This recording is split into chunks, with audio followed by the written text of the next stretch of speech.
Students welcome to Excel Tuition. बच्चों, Excel Tuition Goa board इस channel में आप सभी का स्वागत है। इस वीडियो में कक्षा 9वीं की धरती, यह नागार्जुन जी की कविता है। इस वीडियो में हम धरती इस कविता का एक्सप्लेनेशन यानी भावार्थ देखेंगे। पहले देखते हैं कवि का परिचय। नागार्जुन जी का जन्म 1911 में हुआ था और उनकी मृत्यु 1998 में हुई थी। उनका परिचय है। जनवादी तथा प्रगतिशील काव्यधारा के प्रतिनिधि कवि नागार्जुन का जन्म तरौनी ग्राम, जिला दरभंगा, बिहार में हुआ। जनवादी विचारधारा को आपने पूरी तरह आत्मसात कर अपनी कविताओं में इसको स्वर दिया। शोषितों से सहानुभूति, शोषकों के प्रति तीखा स्वर, निम्न मध्यवर्गीय जीवन के संघर्ष आदि विविध पक्षों की अभिव्यक्ति आपके काव्य में हुई है।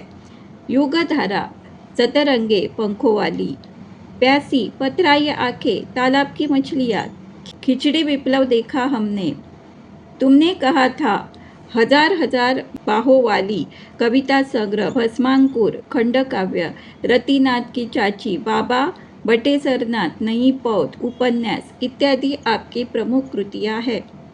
अब देखते हैं पाठ प्रवेश। इससे पहले बच्चों, अगर आपको एक्सेल ट्यूशन गोवा बोर्ड ये चैनल और इसका कंटेंट अच्छा लगा हो तो ज़रूर अपने मित्रों को शेयर कीजिए और ऐसे ही नए नए वीडियो के लिए सब्सक्राइब कीजिए एक्सेल ट्यूशन गोवा बोर्ड।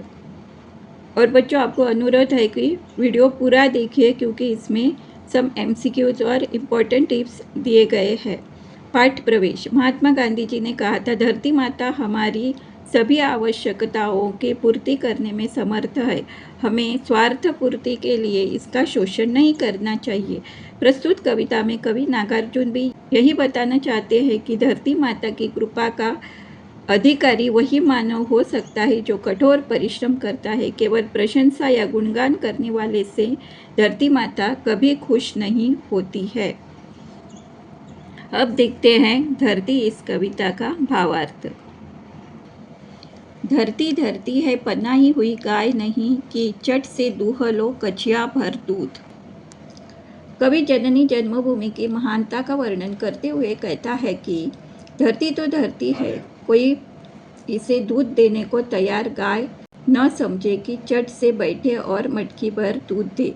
पनाई हुई गाय मतलब दूध देने वाली गाय। धरती धरती है चावल व गेहूं का ढेर नहीं कि कुर्क करा के उठा ले जाओ, बेच दो मंडियों में जाकर। इस पंक्तियों में से कवि नागार्जुन कहना चाहते हैं कि यह धरती धरती है, ये कोई चावल या गेहूं का ढेर नहीं कि जुर्माने के तौर पर यह अनाज उठाए और मंडियों में जाकर बेच दे। धरती धरती है नहीं है वह ऑटोमोबाइल कि स्विच दबाकर ड्राइव करोगे, छोड़ दोगे ले जाकर पटना या दिल्ली। कवि धरती की महानता बताते हुए कहते हैं कि यह धरती धरती है, इसे ऑटोमोबाइल यानी गाड़ी मत समझना। कि स्विच दबाकर मतलब गाड़ी चालू करके ड्राइव करोगे और छोड़ दोगे ले जाकर पटना या दिल्ली, मतलब ये ऑटोमोबाइल नहीं है कि आप जहाँ चाहे ले जाकर उसे छोड़ देंगे। अंतिम स्टांजा में कवि क्या कहते हैं देखते हैं। धरती धरती है सचल अचल वस्तुओं की जननी, सर्व सहनशीला अन्नपूर्णा वसुंधरा। स्तुति नहीं श्रम कठोर श्रम, मांगती चाहती आई है सदा से धरती।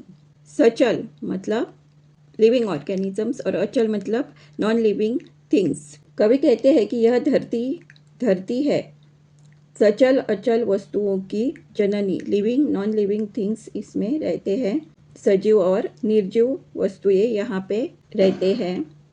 ये सचल और अचल वस्तुओं की जननी है, मतलब सजीव और निर्जीव वस्तुओं की ये जननी है। यह जननी जन्मभूमि जिसमें सहनशीलता है, वह हमारी अन्नपूर्णा है। वह वसुंधरा स्तुति नहीं चाहती, वसुंधरा मतलब पृथ्वी धरती, वो स्तुति नहीं चाहती, वो चाहती है श्रम, कठोर श्रम चाहती है। ये धरती सदा से ही कठोर श्रम मांगती आ रही है। यह वसुंधरा स्तुति नहीं चाहती, सदा से हमसे कठोर श्रम की अपेक्षा रखती है, कठोर श्रम मांगती चाहती आई है। अब देखते हैं शब्दार्थ। पन्नाई हुई गाय, दूध देने को तैयार गाय। कचिया, चौड़े मुंह की छोटी मटकी या लोटा। कुर्क, जब्ती, जुर्माने के तौर पर। सचल, जो चल सकता है, गतिवान, अस्थिर। अचल, जो चल नहीं सकता, गतिहीन, स्थिर। सर्वसहनशीला, सब कुछ सहन करने वाली। अन्नपूर्णा, अन्न की अधिष्ठात्री। वसुंधरा, धरती। स्तुति, प्रशंसा या गुणगान। ऐसे ही नए नए वीडियो के लिए देखते रहिए एक्सेल ट्यूशन गोवा बोर्ड।